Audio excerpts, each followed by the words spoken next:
In India, we have 36 million gods and goddesses. It's a very rich country. After every scientific fact, you ask the question, who could have mentioned that in the Quran? The only reply the atheist can give you is the creator, the cherisher, the manufacturer, the inventor, the producer. This creator, this manufacturer, this producer, this inventor, we Muslims call him as Allah. तो ये आंखें perfect हुई कि imperfect? Well, imperfect, yes. अच्छा, भगवान कैसे हैं? Perfect और इम्परफेक्ट? परफेक्ट। तो एक इम्परफेक्ट चीज से परफेक्ट व्यक्ति को देखने की कोशिश करना, ये समझदारी की बात है, बेवकूफी की बात है? ऑब्वियसली बेवकूफी की बात है। We go and we are live now. अरे वाह, अरे खतरनाक, ये क्या हो गया? अरे बेहतरीन, क्या बात है। ये तो मतलब ऐसा लगा कि साक्षात नारद मुनि जैसे प्रकट हुए हैं अभी अभी बात करने को आ रही थी। नारायण, अरे वाह, नारायण। क्या बात है। सुंदर, बहुत ही बेहतरीन। तो दोस्त, आज हमारे साथ एक बेहद खूबसूरत राइटर जुड़े हैं, और खूबसूरत राइटर एक साथ भी लगा सकते हैं और खूबसूरत कॉमा राइटर भी लगा सकते हैं, तो दोनों तरीके से इस शब्द का इस्तेमाल कर सकते हैं आप। आज जो किताब का डिस्कशन होने वाला है, भाई ये किताब है हमारी, किताब का नाम है दूर आसमान में, और पीछे आप देख सकते हैं बेहद खूबसूरत तस्वीर के साथ। पीछे लिखा है कि नीरज पिछले कई साल से मुंबई में रहकर लगातार फिल्मों में पटकथा, गीत और संवाद लिख रहे हैं। उनके लिखे गीतों को कला और संगीत प्रेमियों ने खूब प्यार मिला, लेकिन ये अलग अलग धाराओं के चलते हुए उन्हें किसी भी निष्कर्ष तक पहुंचने की कोई जल्दी नहीं है। वाह। मूल रूप से वो एक लेखक हैं, अपनी पूरी जिज्ञासा के साथ खुद को अलग अलग माध्यमों से अभिव्यक्त करते हैं। उनका पहला उपन्यास दूर आसमान में इसकी जिज्ञासा को एक नई दिशा देने में उठाया गया एक और कदम है। थैंक यू पहले तो भाई नीरज भाई, हमसे बात करने के लिए कि अरे मतलब भाई, ऐसे सीरियसली नहीं सोचा था कि हम भले से कुछ दिनों से मिल जरूर रहे हैं, लेकिन कभी ये ख्याल यहाँ तक पहुंचा नहीं था कि बैठ करके किसी राइटर व्यक्ति विशेष से उनकी किताब पर डिस्कशन करने को मिलेगा। और एक तो ये तो मिनिमम बेंचमार्क था, और इतनी बेहतरीन किताब डिस्कशन करने का मौका मिलेगा, वो बिल्कुल भी आइडिया नहीं था। तो I'm तो भाई, glad कि आपने पढ़ी, और मतलब मेरा एक्चुअली मन था कि मैं भेजूं आपको ये किताब, और फिर जब हमारी बात होने लगी तो आपने बोला भाई मैंने पढ़ ली है। मैंने कहा अरे अच्छा, तो वो मेरे लिए एक मोमेंट है। हाँ, मतलब कि अगर आप खुद देखेंगे तो इसमें आई डोंट नो कि देखिए नजर आएगा कि नहीं आएगा, लेकिन इसके पन्ने मतलब सब पन्नों पर इस तरीके से भर भर करके पॉइंट्स हैं, राइटिंग्स है, वो पूरा का पूरा मतलब कि इस किताब को जिस तरीके से, क्योंकि जिस साइंस वाले में, अब बाकियों का तो मेरे को अंदाजा नहीं है, लेकिन नोट्स का बड़ा सीन रहता है। तो हम जो लिखते हैं तो उसमें नोट्स बहुत बहुत बहुत बहुत बनाने की आदत रहती है। तो किताब के अंदर में नोट्स मैंने बहुत सारे बनाए। इस बात की गारंटी है, मैं विश्वास दिला देता हूँ कि हम आज भी गारंटी के साथ किताब नहीं पूरी कर पाएंगे, लेकिन फिर भी बेसिक प्रीमाइस के साथ चालू करते हैं। भाई कहानी है, हमारे जो प्रोटैगनिस्ट हैं मिलन भाई साहब हैं, मिलन भाई साहब की पूरी ऑलमोस्ट पूरी जिंदगी की कहानी। मिलन भाई साहब, केवल मिलन भाई साहब नहीं, वो जितने आपके जीवन में आप जितने भी लोगों को जानते हैं, और खास करके अगर मैं कहूँ तो वैसे तो ये कहानी इस तरीके से बच्चा जो है वो 90s के दौर में बढ़ रहा है, 2000 के दौर के अंदर में बढ़ रहा है। मुझे ये बात मालूम है कि इस किताब के अंदर में जितनी भी किताबों का नाम आया है, जितने भी लोगों का नाम आया है, जितने भी वाक्यों का नाम आया है, वो किसी ना किसी सूरत हाल में सब लोगों की जिंदगी से छू करके गुजरा है ही है। मिलन एक ऐसा व्यक्ति है, मिलन डिफॉल्ट लेवल पे ना हर बच्चा है। बस क्या होता है कि हर एक की जिंदगी में वो पड़ाव आते चले जाएंगे, और वहां से थोड़ा थोड़ा हर व्यक्ति अगले पड़ाव पे थोड़ा सा डिसीजन लेगा और एक रास्ता पकड़ेगा। ये रास्ता पकड़ते पकड़ते हमने ये भी देखा कि किस तरीके से मिलन जब एक वक्त के बाद अपने पुराने दोस्तों से फोन पे बात कर रहा है, तो उसे ये पता चलता है कि यार इस व्यक्ति से जिसके साथ में इतना ज्यादा बैठा करता था, घुला मिला करता था, इससे कब मैं अपने विचारधारा में इस तरीके से अलग हो गया हूँ कि ये व्यक्ति किस तरीके से जब गे और लेस्बियन की बात करता है या हिंदू और मुस्लिम की बात करता है, तो वो एकदम से झटका सा है मिलन के लिए कि यार मैं कहीं अलग व्यक्ति विशेष बन चुका हूँ क्या, जो इन लोगों से अब मैं बिल्कुल भी नहीं मिल पा रहा हूँ, जिनके साथ दिन रात नहीं पता, मतलब 24/7 उन्हीं के साथ बैठा करते थे। और आज इस व्यक्ति की बातें मुझे ऐसी लग रही हैं कि यार ये क्या बोल रहा है, ये क्या सुन पा रहा है कि ये क्या बोल रहा है। तो शुरुआत करते हैं बिल्कुल शुरू से। हाँ, सोशल मीडिया पे आज भी ये पता चल रहा है कि आईआईटीज में पढ़े हुए लोग किस तरीके से बोल रहे हैं कि भैया हवन से वातावरण में ऑक्सीजन बढ़ जाती है। ये आईआईटी के बंदे हैं जो कि बोल रहे हैं। ऐसे भी लोग हैं जो कि हमारे घर में जो मिलन की मम्मी है, जो किस तरीके से इतना अच्छा उनका मतलब एकेडमिक बैकग्राउंड नहीं रहा, लेकिन उसके बाद मिलन को ज्योतिष के खिलाफ, मतलब खिलाफ इन द सेंस कि जस्ट उसको बताना कि यार रैशनैलिटी के लेवल पे देखना है उसको। हाँ, कि भाई सवाल तो करो अपने आप से। मिलन की मम्मी जैसे भी लोग आपको मिल जाएंगे। ऐसे भी लोग मिल जाएंगे जो वाकई में एक बढ़िया जगह पढ़ने की वजह से, एक अच्छे संगत मिलने की वजह से उस मेंटल स्टेट तक पहुंच पाए जहां पर वो सवाल करते हैं चीजों को। और ऐसे भी लोग मिल जाएंगे जो कि गांव में हैं और एक्चुअल में वो रूढ़िवादी विचार में जकड़े हुए हैं। तो फिर जब हम ये कहते हैं कि आप पढ़ लिख करके भी बताओ गवारो जैसी बात कर रहा है, तो जो पढ़ने लिखने का जो रोल है वो किस तरीके से, कि कहाँ से मिलती है ये इन्फॉर्मेशन, ये जो विवेक लाना और चीजों को फेस वैल्यू पे न लेना, ऐसा कैसे है कि आम जिंदगी में कैसे आपके हिसाब से कहाँ से आती है ये पर्टिकुलर ये जो बन जाते हैं लोग, वो मम्मी, मिलन की मम्मी जो बन गई, या आप बन गए, या मैं तो अब मेरे को अगर पूछेंगे तो मैं तो बस ये बोल दूंगा कि जिन लोगों का सानिध्य मिल गया, बुक मिल गई उसकी वजह से। लेकिन मिलन की मम्मी को नहीं मिली थी, मिलन को मम्मी की तरह नहीं मिली थी ना, वो कहाँ से आती है फिर उनके पास, ये बताइएगा जरा। तो ये जो मिलन की मम्मी है वो कहीं ना कहीं मेरी मम्मी से काफी मिलती जुलती है। और मेरी मम्मी एयरफोर्स के एक ऑफिसर की बेटी थी जो इंडिया में कई जगहों पर रही थी और उन्होंने अलग अलग तरह के कल्चर देखे थे। और उसके बाद जब उनकी शादी हुई तो वो एक गांव में आई और गांव में रहने लगी। तो उन्होंने जो दुनिया देखी थी जो शायद उस गांव ने, उस मोहल्ले ने अभी तक नहीं देखी थी, उनको बाहर की दुनिया का भी पता था। तो आई थिंक उनके वो एक्सपीरियंसेस ने ये चीज अगर मेरे अंदर डाली है, तो वो फिर जब मैं लिख रहा हूँ मिलन के तौर पर अगर किसी कैरेक्टर को, तो वो आसपास के कैरेक्टर्स की चीजें आ रही हैं और वो उसको हेल्प कर रही हैं। और ये मतलब ये व्यक्ति विशेष की कुवत माने कि वो एक वैज्ञानिक दृष्टिकोण ला पाता है, या ये केवल और केवल हमारे समाज के आसपास अगर हमें जो जिसकी हमारी जो स्थिति, हमारा जो एनवायरनमेंट है, केवल उसके आउट प्रोडक्ट है हम, कि भाई वैज्ञानिक दृष्टिकोण मिल गया, इसमें आपकी कोई मेहनत नहीं है, वो तो बस आप इस तरीके के माहौल में पड़ गए और इस तरीके के लोगों से मिल गए, इस तरीके की किताबें आपके हाथ में आ गई कि वो जो चीज थी जो वो मतलब कि आपका वैज्ञानिक दृष्टिकोण उपज गया। तो किसको माने, हम खुद लेकर के आ भी सकते हैं फिर ये वैज्ञानिक दृष्टिकोण?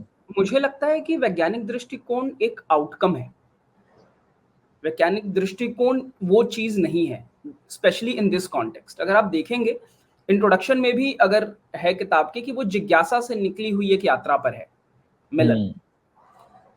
तो जब जिज्ञासा है, आपको कोई भी चीज मिलती है, जैसे मेरी दादी मुझे बोलती थी कि इसके तो एक भी खिलौने नहीं, अगर खिलौना ये बचपन से रखता और उनको फाड़ फाड़ कर देखता नहीं कि इसके अंदर क्या चल रहा है, ये काम कैसे कर रहा है, तो बक्सा भर के खिलौना होता है इसके पास। तो वो जो जिज्ञासा है कि भाई ये बंदर जो है वो डम डम डम डम डम डम डम डम चाबी लगा के डमरू बजा रहा है, वो कैसे बजा रहा है, तो जरा इसको खोल के देखते हैं।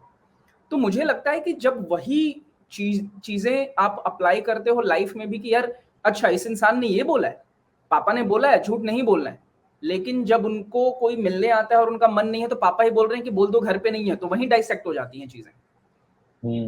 एक सेकंड, ये ओहो ये जेस्चर कंट्रोल है वो वाले की तरह, जैसे व्हाट्सएप के अंदर में आया था ना नया फीचर कि आप अगर थम्स अप देंगे तो वो थम्स अप भी आ जाएगा उसके अंदर में। लेट मी ट्राई, नहीं हुआ, आपका आ रहा है। वो मैं होस्ट हूं ना शायद इस वजह से आ रहे हैं। हाँ। पर तो यही है अंकित भाई कि मुझे लगता है कि वो जिज्ञासा से शुरू होता है और उसके बाद जैसे माहौल की बात करते हैं तो मुझे लगता है कि माहौल में तो बहुत, एक ही माहौल से 100 अलग अलग तरह के लोग निकलते हैं और वो सारे लोगों को अगर वही माहौल मिले, तो माहौल में भी एक एक्सटर्नल माहौल है, एक इंटरनल माहौल है कि आप अपना कैसा माहौल एक घर में बना रहे हो और एक जिस बाहर की दुनिया से इंटरेक्ट कर रहे हो।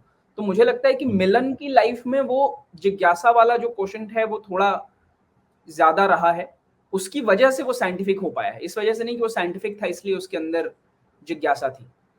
लेकिन मैं तो ये पूछूंगा, जिज्ञासा हर बच्चे का डिफॉल्ट सॉफ्टवेयर है, हर बच्चे, ये केवल और केवल हम लोग हैं जो कि उसको चाहे ओशो की किताब, मतलब इसमें मिलन भी ओशो से मिलते हैं, तो ओशो का जिक्र आता है कि किस तरीके से बचपन में बच्चा क्योंकि उसके शरीर तो सब कुछ उसका शरीर है, वो कुछ भी चीज उठाता है सबसे पहले मुंह में डाल के देखता है, हाथ लगाता है, अपने शरीर से अपने शरीर को एक्सप्लोर कर रहा है, अपने जो जननांग है उस वक्त उसको भी हाथ लगाएगा क्योंकि उसके लिए सब चीज बराबर है। हाँ, लेकिन जब माँ देखती है अपने बच्चे को कि वो जननांग पे हाथ लगा रहा है तो उस पे हाथ पे चांटा मारती है और बोलती है कि ये गंदी चीज है, इसको ऐसे हाथ मत लगाओ। और जब वो बोलती है कि ये सेम स्टेटमेंट हमारे आसपास के लोग हमें अलग अलग चीजों के लिए बोलते चले जाते हैं, चाहे वो कुछ भी क्यों ना हो, क्योंकि ये कहानी में एक लीनियरिटी क्या है कि दो एक्सप्लोरेशंस हैं। एक है शरीर की एक्सप्लोरेशन जो चल रही है और एक है जो आगे चल करके थोड़ी, क्योंकि सबसे पहले तो शरीर की एक्सप्लोरेशन ही आएगी ना। पहली बार जब आपको लस्ट जो चीज है जो कि जिसका समहाउ समाज में एक नेगेटिव कॉनोटेशन है जो कि मेरे हिसाब से तो नहीं होना चाहिए, तो एक लस्ट वाला पार्ट आता है। क्योंकि जितनी भी चीजें मैं देखूं ना, अब जरा देखिएगा, ये मेरी ऑब्जर्वेशन को बताइएगा और इसको क्या ये सही है मेरी ऑब्जर्वेशन या गलत है। वायलेंस सत्य है, नॉन वायलेंस पकड़ करके बैठाने वाली बात, लस्ट सत्य है, लव पकड़ के बैठाने वाली बात है, और क्या नाम है लड़ाई सत्य है।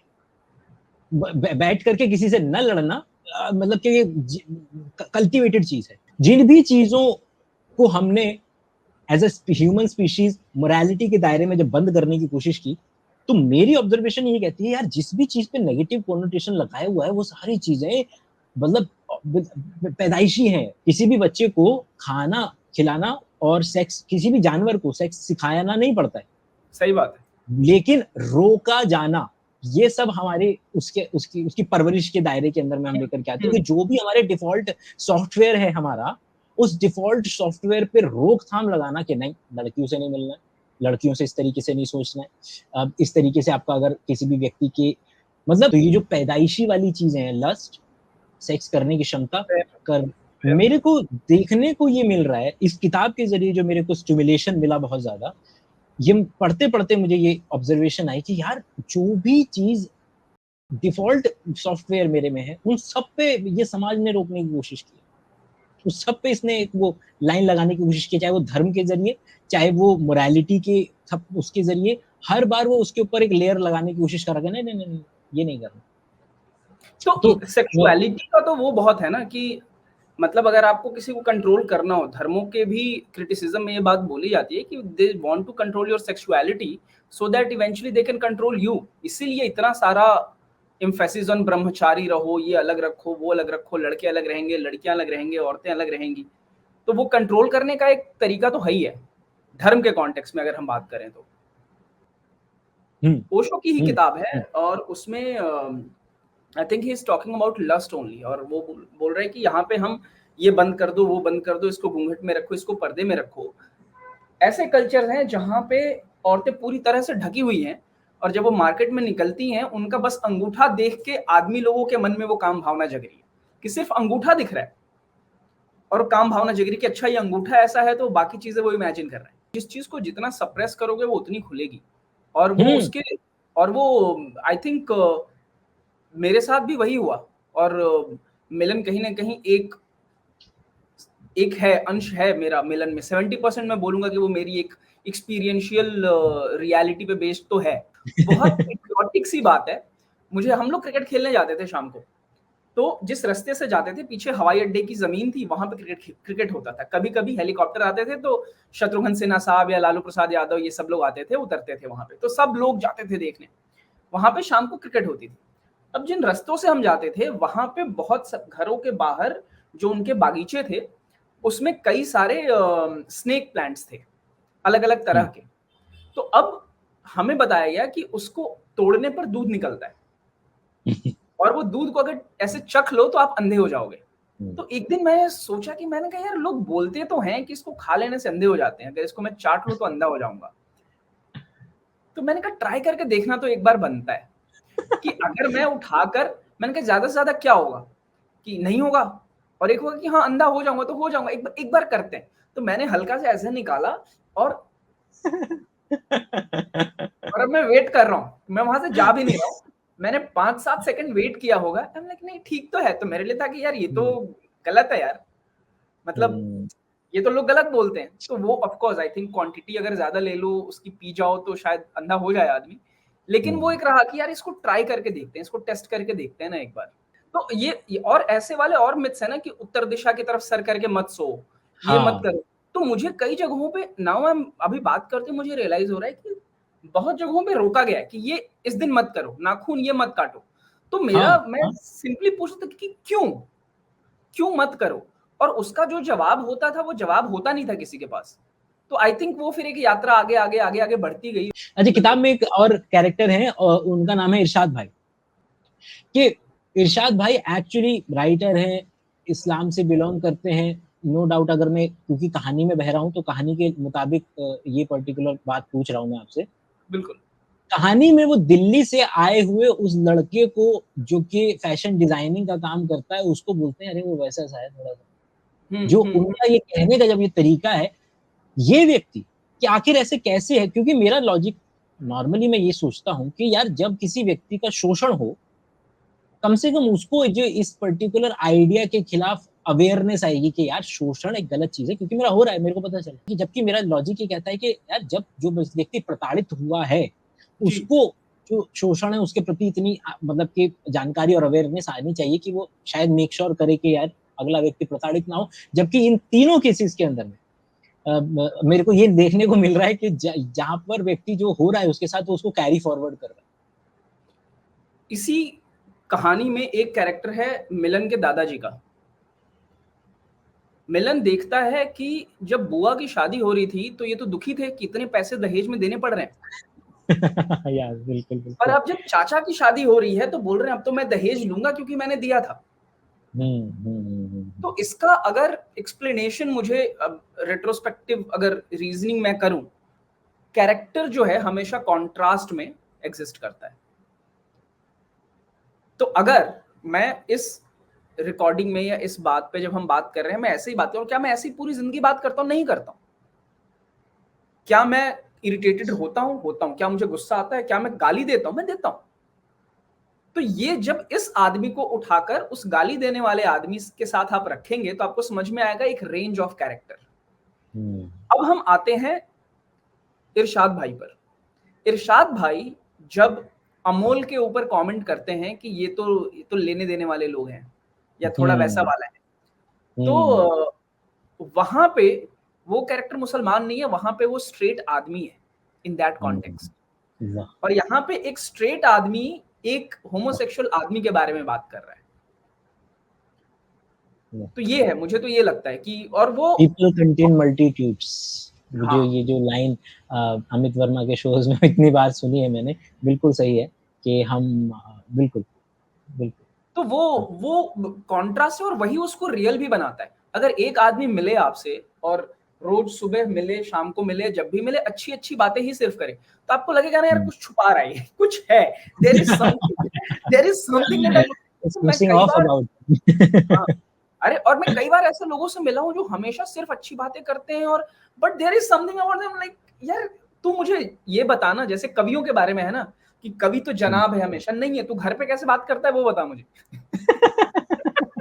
दूध भी ऐसी मांगते हैं कि आप जाकर के दुकान पे। तो वो एक वो चीज मुझे लगती है और ये रियल ही बनाता है कैरेक्टर्स को। और ये अगर हम ऑब्जर्व करना शुरू कर देना वर्ल्ड में और अपने अंदर भी, दिस इज वेरी लिबरेटिंग।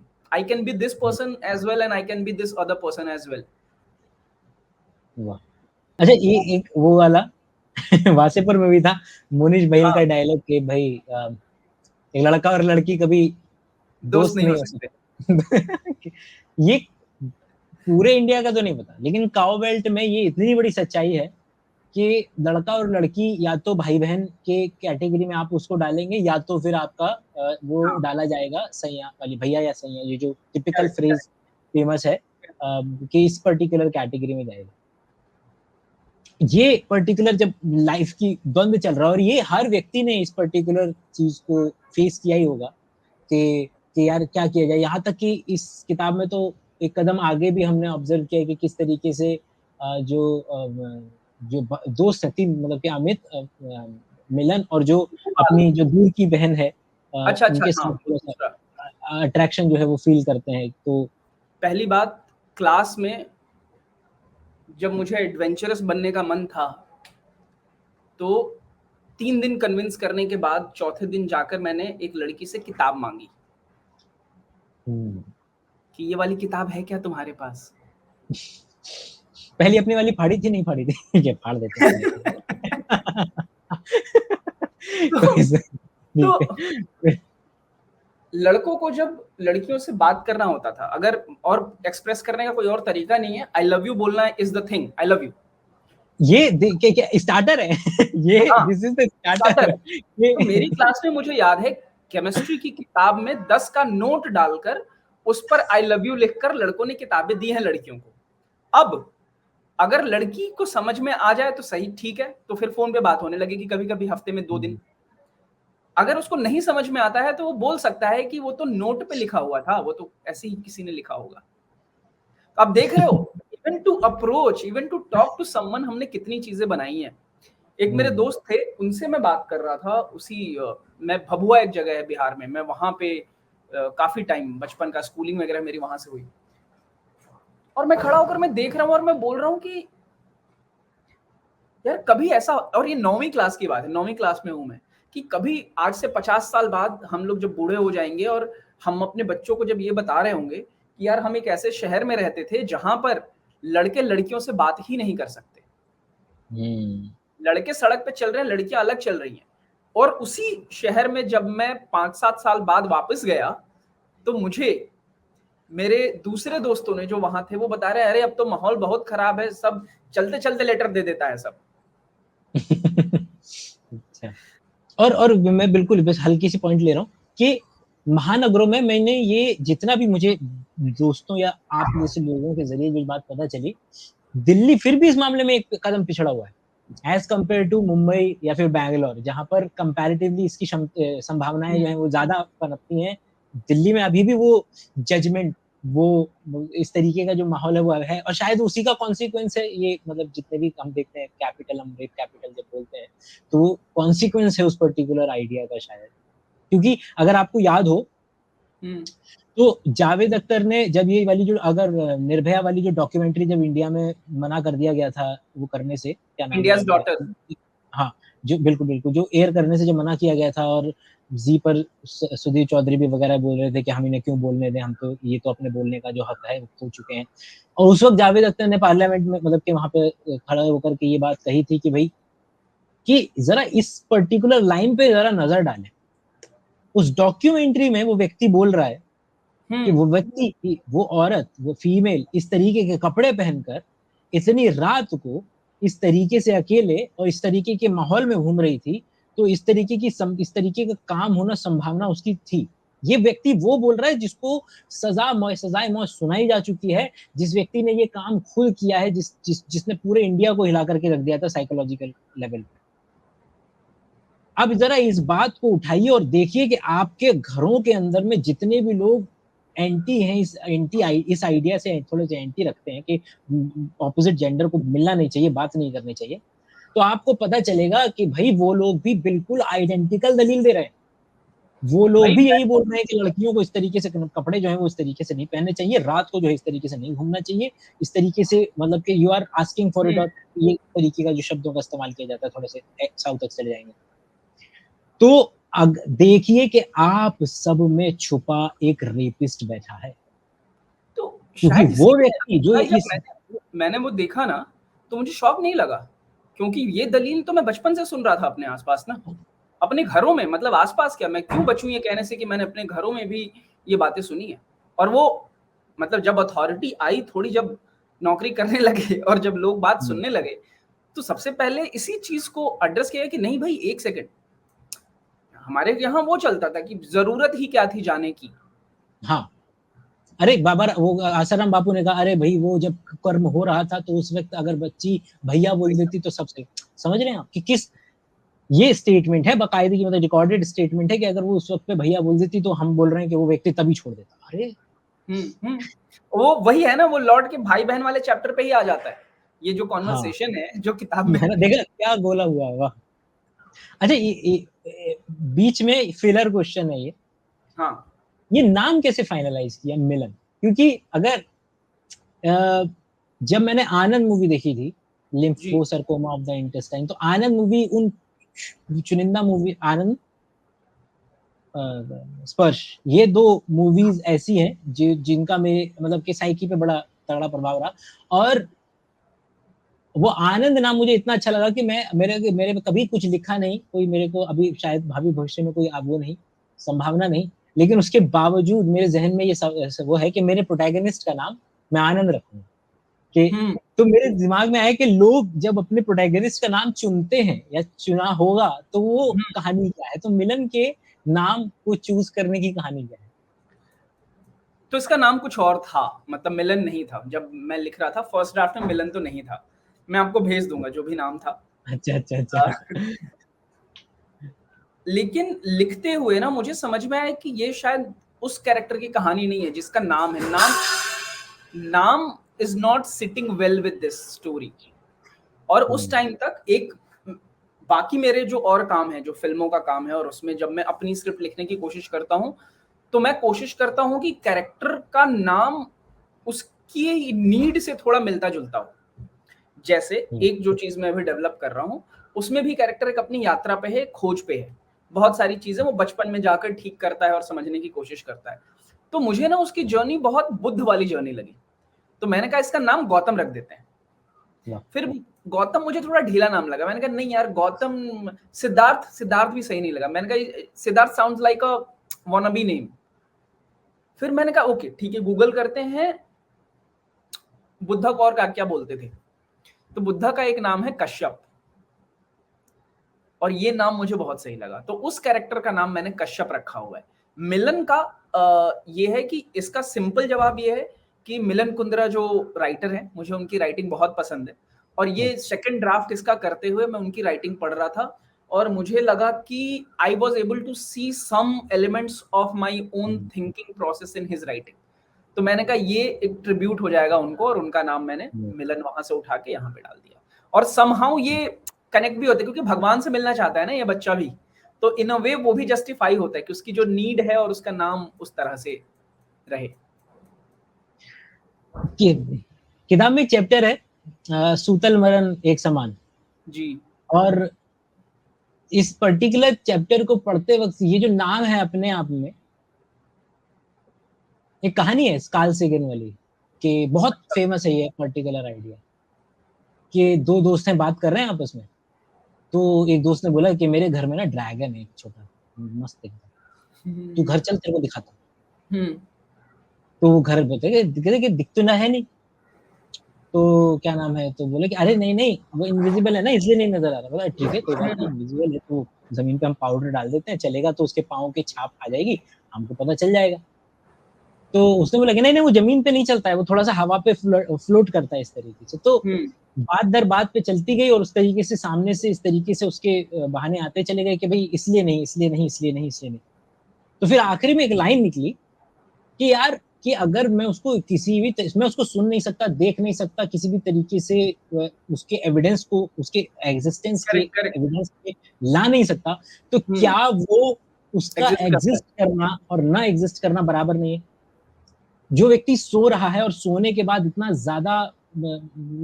ज्यादा गई स्थिति के अंदर में है कि सोने के बाद आप उसके न तो वो किसी भी काम करें, मतलब कि वो एक पर्टिकुलर एटलीस्ट उस टाइम फ्रेम के लिए he is as good as a dead person. जहां से कि एक पर्टिकुलर नाम निकल करके आ रहा है कि सूतल मरण एक समान, के सोना और मरना एक ही चीज के पर्टिकुलर बराबर। तो ये पर्टिकुलर आइडिया के अंदर में मुझे अगर मालूम नहीं था कि बराबर तो हाँ, एक और इसकी सेम ट्रेजेक्टरी पे एक और आइडिया रीइंकार्नेशन वाला जो आइडिया है कि किस तरीके से कि अगर मुझे इस वक्त जीते हुए, बोलते हैं कि आपको ये बीमारी हुई है, आपके पुराने कर्म है, आपको इस वक्त में बुरा हो रहा है, आपके पर्टिकुलर जगह पर वो था, लेकिन अगर मैं इस वक्त खड़े होकर के मुझे अगर कुछ याद ही नहीं है और मुझे उस चीज के लिए प्रताड़ना दी जा रही है जिसका कि मेरे साइकी पर कुछ एग्जिस्टेंस ही एग्जिस्ट नहीं करता है, तो मेरे लिए उस पर्टिकुलर समय में वो पर्टिकुलर जो क्राइम जो मैंने किया था, वो किया था नहीं किया था बराबर ही है मेरे लिए। तो मेरे को या तो तुम मुझे याद दिलाओ कि हाँ मैंने ये बुरा कर्म किया था, मुझे याद आएगा, मुझे उसकी गिल्ट होगी, और उस वक्त मेरे को जब उस चीज के लिए सजा मिल रही होगी तो इट विल मेक सेंस। लेकिन एक बच्चा पैदा होता है और विकृत पैदा होता है किसी भी तरीके से, और जस्ट टू स्टोरी को कंप्लीट करने के लिए, एग्जिस्टेंस की आइडिया को और गॉड के आइडिया को कंप्लीट करने के लिए हमने एक नया रीजनिंग उसमें से पैदा की, और वो रीजनिंग ये थी कि इसके पुराने कर्म है जिसकी वजह से इसको, इस बच्चे को ये पर्टिकुलर जो विकृति है जिस भी तरीके की है वो जो है वो मिली है। तो सूतल मलल एक समान में जब आप ये जो चल रहा है, मतलब जो लिख रही हैं जिन्होंने ये पर्टिकुलर स्टेटमेंट दिया, तो क्या ये जो मैंने अभी दलीलें दी, ये क्या सेम ट्रेजेक्टरी पे है, या फिर ये वाला जो सूतल मलल एक समान है वो किसी और आइडिया को उजागर कर रहा है और मैं I am reading too much into it? नहीं, आप सही लेवल पे ही है, ऐसा नहीं है कि बहुत अलग है, क्योंकि ये चीज मेरी दादी बोलती हैं कि सूतल मलल एक समान, कि आदमी जब सोता है तो उसको एक्चुअली कुछ पता नहीं चलता है, पर किताब में वो जिस तरह से आता है, अब एक तो नाम चैप्टर्स का लिखना इज अ सबकॉन्शियस प्रोसेस, मुझे लगता है बहुत सोचकर आप हर चीज बाइफरकेट करके नहीं लिखते हो, एक फीलिंग, नाम एक फीलिंग है। तो उस चैप्टर में भी आप देखोगे तो मेरे हिसाब से, जो लोग दूसरे लोग पढ़ेंगे उनका अलग अलग इंटरप्रिटेशन हो सकता है, पर सोना एक ऐसी चीज भी है जहां पे आप सबसे ज्यादा रिलैक्स रहते हो, आपको फर्क नहीं पड़ता है कि आपकी लाइफ में क्या एंग्जाइटी चल रही है, क्या प्रॉब्लम है, कब रेंट देना है, किसके साथ लड़ाई हो गई, किस दोस्त ने क्या बोल दिया, तो उससे आपको फर्क नहीं पड़ता है। लेकिन इस मिलन के जीवन में जब वो सूतल मलल एक समान वाले चैप्टर के थ्रू जा रहा होता है, तो आप देखते हो कि उसको ऐसा लगता है कि सोने में भी डर लगने लगा है। नींद एक जगह है, तो वो जगह जो है ना, वो जगह भी उससे छिन जाती है, जो इतनी पर्सनल जगह है, उसके डिप्रेशन, उसकी एंग्जाइटी की वजह से। मिलन को नलिन भाई की जिंदगी जो शायद उनके हिसाब से मतलब नॉर्मल है कि भाई ठीक है, वो जो हम बात कर रहे थे कि भाई जस्ट बिकॉज कि मैं एक्सप्लोरेशन नहीं करना चाहता हूँ दुनिया में, इससे मैं बुरा आदमी तो नहीं हो जाता। बिल्कुल। और नलिन भाई साहब जब अपनी जो जिंदगी जी रहे हैं, ठीक है होगी, लेकिन वो जिंदगी देख करके मिलन बड़ा खौफजदा हो जाता है, उसको लगता है कि यार मेरे से तो नहीं, मतलब कि ये जिंदगी जी जाएगी।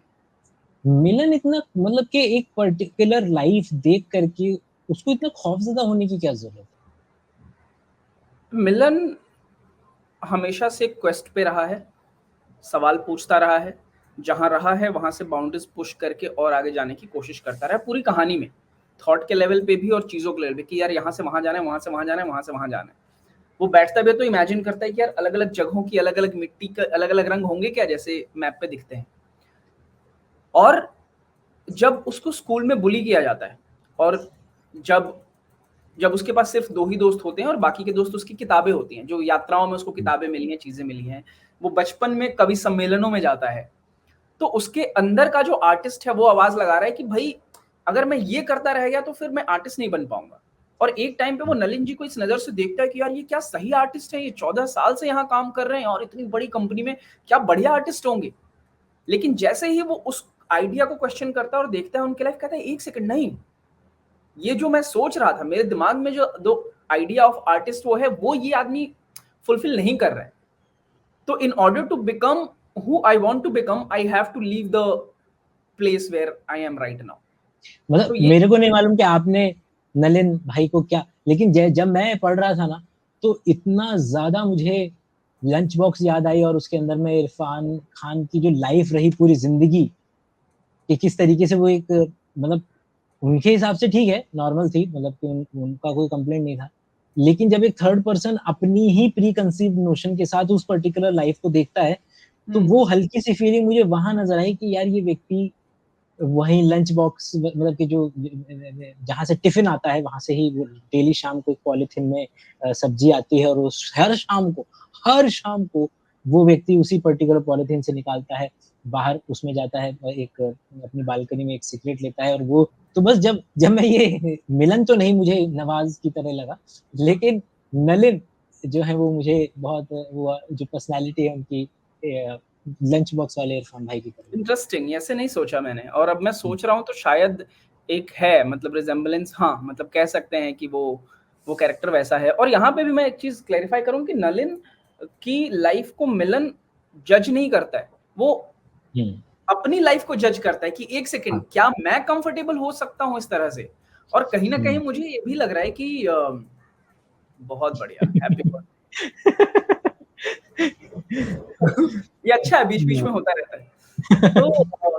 तो मिलन अपने आप को ही जज कर रहा है भाई, वो जितने सवाल हैं उसके, किसी को फ़र्क थोड़ी पड़ता है कि मिलन ये सवाल पूछे या ना पूछे। मिलन यहाँ जाए या ना जाए, सबकी लाइफ ठीक चल रही है।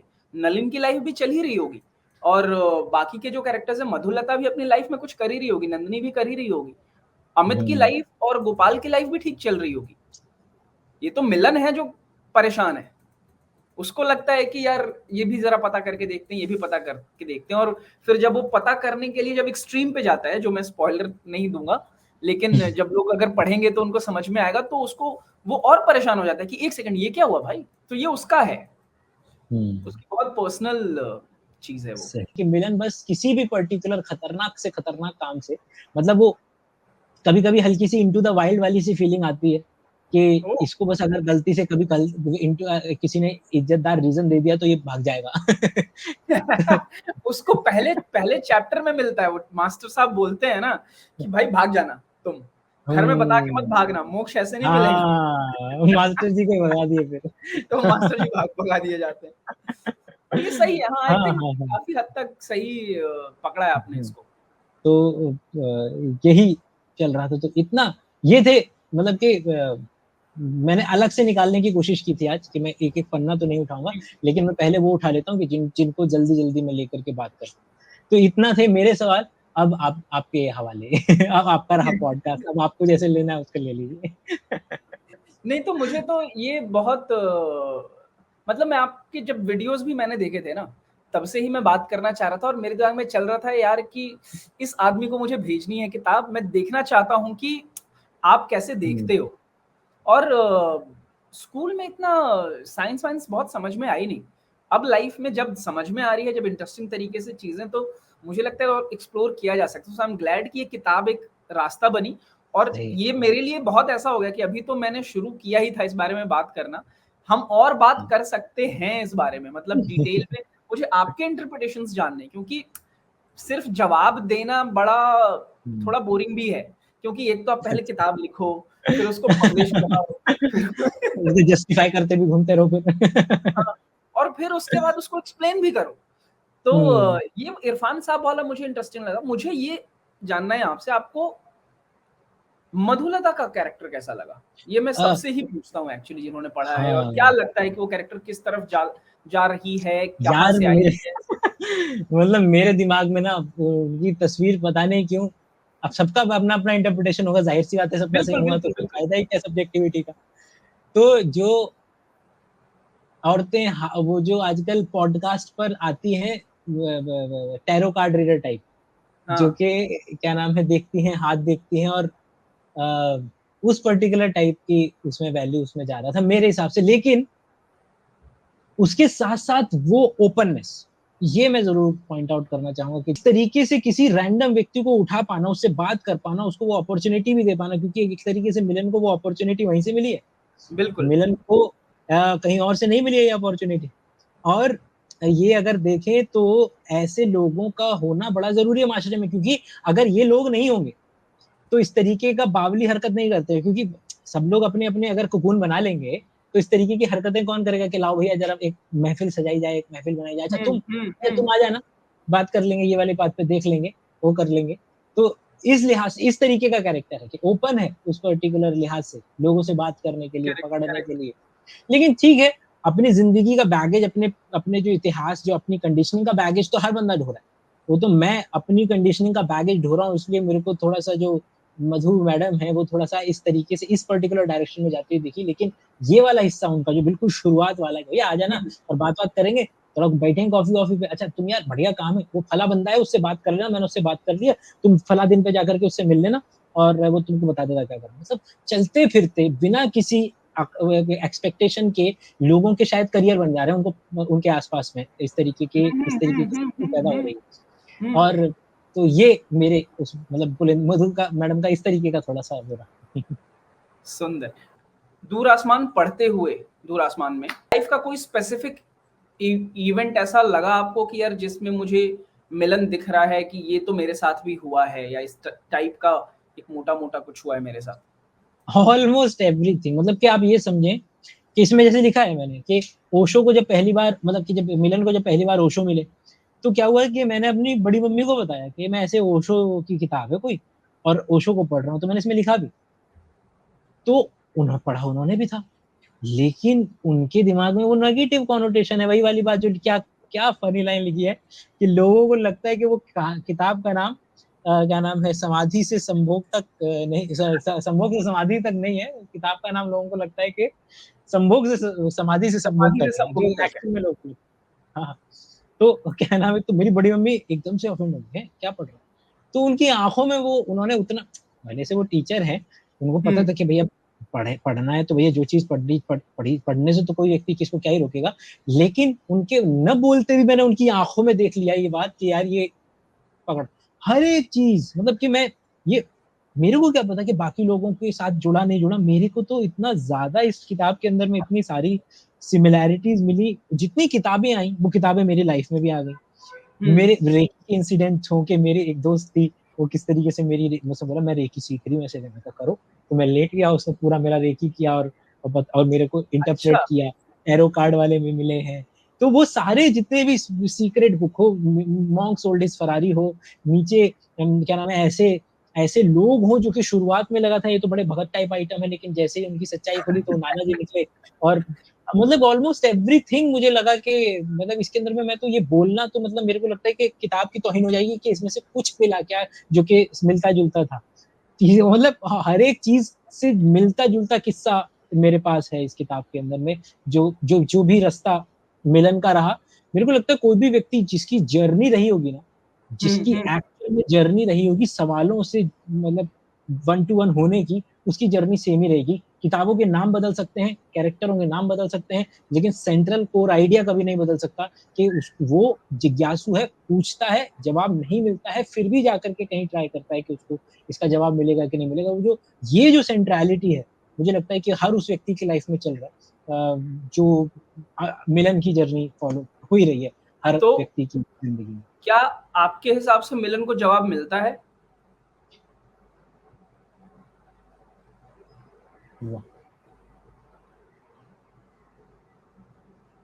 मेरे हिसाब से ना टर्मिनल स्टेट नहीं है कोई, जो जो जो रियलाइजेशन जिसको बोला जाता है, लोग उसको माशरे में ऐसे पोर्ट्रे करते हैं जैसे कि एक है कोई रियलाइजेशन और वो इंस्टेंटेनियस आता है, मतलब एकदम से आपके पीछे हेलो जल जाता है और एकदम से आपको ब्रह्म ज्ञान की प्राप्ति होती है और आप बस इस दुनिया से ऊपर उठ गए, मतलब एकदम ग्रैंड्योर ऑफ, मतलब सिनेमैटिक सा लगता है मेरे हिसाब से कि हर मोमेंट के अंदर में सत्य भी छुपे हुए, मतलब जो लाइन है ना, जैसे मैं ये बोलता हूँ, ये मेरे हिसाब से कि एक 8वीं का लड़का है और एक 12वीं का लड़का है, दोनों ने तो 8वीं के लड़के ने अभी तक किसी लड़की से बात नहीं की है, लेकिन उसने ये लाइन सुनी हुई है कि प्यार में ना वाट लगती है भाई।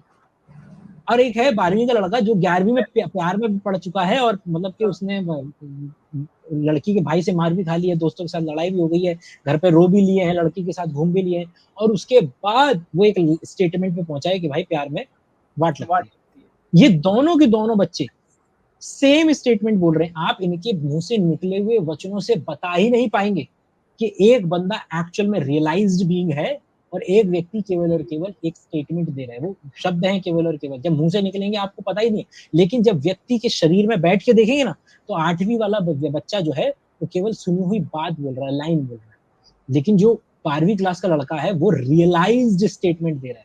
और इस तरीके के जो सत्य हैं वो बहुत सारे हैं जो हमारी लाइफ में चल रहे हैं। और जैसे ये स्टेटमेंट है, मेरे लिए ये एक इंटेलेक्चुअल अंडरस्टैंडिंग है, केवल और केवल एक नॉलेज के लेवल पे है, नथिंग मैटर्स। मेरा रियलाइजेशन नहीं बनाया अभी।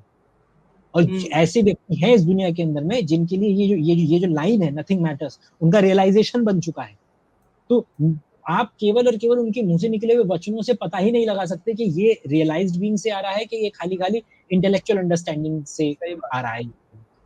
तो इसलिए जो मिलन की जर्नी में कभी जो ये जो आइडिया है कि टर्मिनल एक स्टेट आएगी और उस दिन आपका हेलो जलेगा और उस दिन आपको ब्रह्म ज्ञान की प्राप्ति होगी, नहीं, उस हर इंस्टेंट में जब भी मिलन को सवाल का जवाब उसके अकॉर्डिंग नहीं मिला, जब भी उसको लॉजिकल नहीं लगा, हर उस इंस्टेंट पे उसको एक सत्य की प्राप्ति हुई है जो उसका एक रियलाइजेशन बना। और वो नगेट्स वो इकट्ठा करता चला गया। वो नगेट्स किस हर व्यक्ति के पास वो पोटली है और वो हर व्यक्ति के पास जो पोटली है उनकी अपने नगेट्स लेकर के सब लोग घूम रहे हैं और एक लेवल पर इंस्टेंटेनियस स्पीड और एवरेज स्पीड वाला जो डिफरेंस होता है कि ये यहाँ पर जो आइडिया है वो एवरेज स्पीड का नहीं आ रहा है, क्योंकि पीपल कंटेन मल्टीट्यूड। भाई जो मधु जी हैं वो एक नजरिए से देखेंगे तो वो टैरो कार्ड और उसमें वहां पर भी चली जाएंगी शायद हाथ दिखाने के लिए, और दूसरी तरफ वो किसी व्यक्ति की मदद भी करेंगी कि चलो मैं इस व्यक्ति की मदद करती हूँ, तो मल्टीट्यूड है ना उनके अंदर में भी। तो उसी तरीके से ये जो मिलन की जितनी बार उसको उसने उसकी जिंदगी में पड़ाव आते चले गए, हर बार उसको एक एक रियलाइजेशन होता चला गया। भले से दूर खड़ा व्यक्ति केवल उसके लिए एक इंटेलेक्चुअल अंडरस्टैंडिंग का स्टेटमेंट हो सकता है, लेकिन मिलन के लिए वो रियलाइजेशन होता जाएगा। बहुत सुंदर, बहुत सुंदर। चलें फिर यहाँ पर खत्म करते हैं, दूसरी उसके लिए जरूर मिलेंगे। अगली आपका जो है वो जल्द ही पेश हो।